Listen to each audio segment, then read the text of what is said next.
আমি প্রবাসী ব্যাংক থেকে লোন নিয়ে বিল্ডিং করতে চাই, এটা করা যাবে কি না? বিষয়টা আমার জানা খুব দরকার।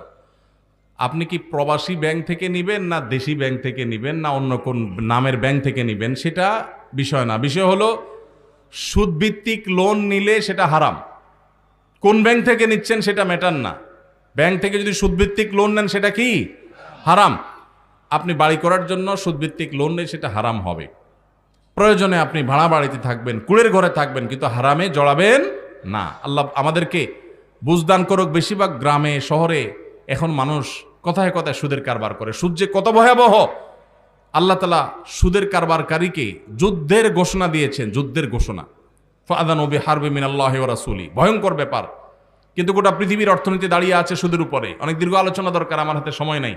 আমি গোটা পৃথিবীর সংশোধনের দায়িত্ব নেই নাই, আমি আমার দায়িত্ব নিয়েছি। আল্লাহ আমাকে আমার সময় জিজ্ঞাসা করবে। এজন্য আমি সুদের কারবার করব না ইনশাআল্লাহ।